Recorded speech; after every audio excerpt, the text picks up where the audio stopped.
This isn't a viewer request video. In fact, I'm not even sure what to call this kind of a video, but I'm just responding to a comment on my channel that says, "Today, I spent 9 hours on fixing a bug in my code and I haven't found a solution yet. I'm dying inside."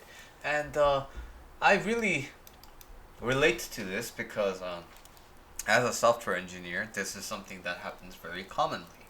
And I think this is, I think, also one of the great perils, which is rare, but still a peril that is a side effect of working from home, right? Like when you're a software engineer, you have the ability to work from home, which is 99% of the times a luxury and a really great thing. But it also means that if you aren't really mindful of your time, you really kind of are working all the time. There's just no off time that you're getting, right? And my experience with 9 hour bug solving is related to something different. Well, not different, but I was in charge of developing a project, and it was a completely new project, but it happened to be a very high visibility one, right? And in the high visibility project, of course, I wanted to do a good job, right? And this was when I cared about this kind of stuff. But in particular, there was a higher kind of a stakes for me in order to get this project really going, and that's because I didn't have my green card yet. And so for me to, as an immigrant on a visa currently, I wanted to get a green card through my company, right? And so basically I'm at the mercy of my manager, right? So the green card process is like, yeah, I'm the manager and I approve this request and we're gonna sponsor this person's visa or green card process, because it's quite an investment for the company as well.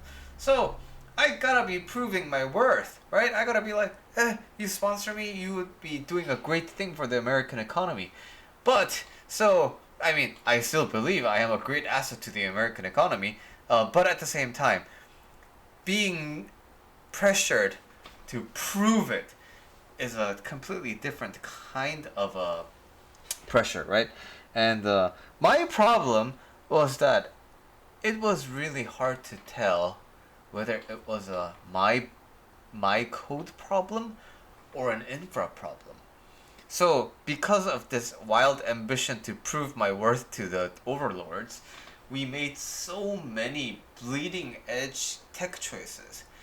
For example, at the time, the containerization and basically Kubernetes wasn't really fully formed yet, right? So we were on this open source platform that kind of mimicked what Kubernetes doing these days. It's like container orchestration, but like a fucky version at that. So that was laden with its own set of errors. And now we also invested in this like new technology called Kafka Streams. Kafka Streams is pretty mature now, but at the time it was really new.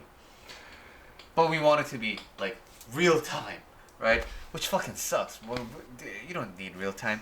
99% of cases. So,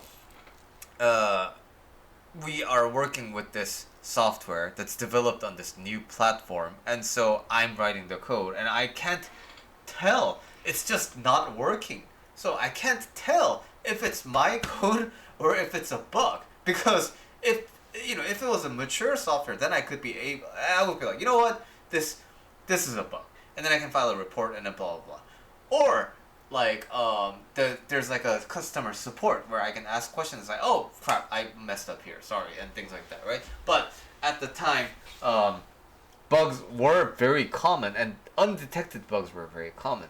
So there was just like hours and hours of print statements and trying to find out what the fuck the error was and why isn't this. So like I would send one message and then like it would hit the pipeline and I would need to look at all the logs and see like, okay, is this hitting, and then some way down the line it will be blocking. And the worst thing is it's a MapReduce kind of a framework that we're trying to mimic.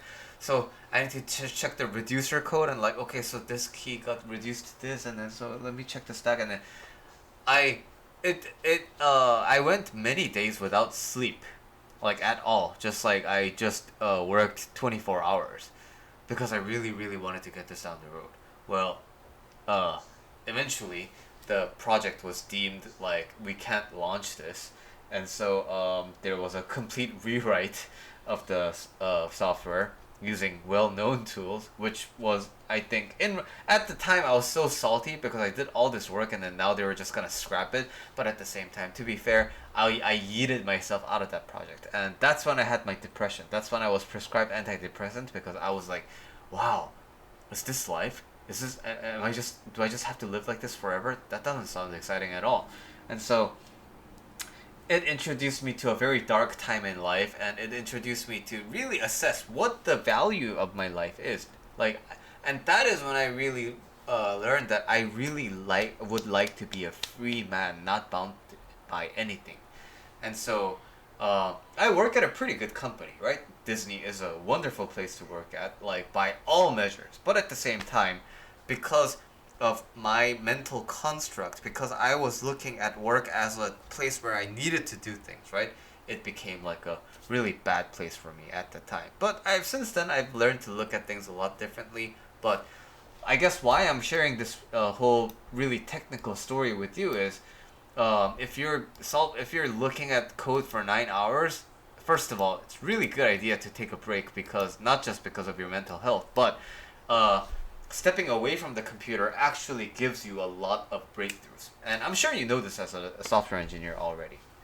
But also, if you're spending 9 hours doing something, you're either feeling forced to do something or you actually really, really enjoy it. But based on how you have described it, right? You said, I'm dying inside. I'm having the sense that this isn't really like your deeper calling. But it's okay. Software engineering pays money really well, right? So it's okay.